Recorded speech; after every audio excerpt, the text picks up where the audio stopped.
Estem a la part baixa de la font, des de una miqueta de la és realment espectacular. El famós residència de Pere I Superfoc, la seva caseta d'estiu.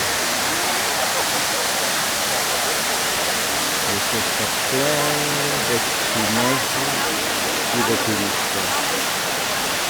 És realment impressionant.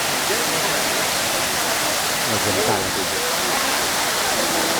I això és espectacular per les estàtues sagrades i tota la parafernalia.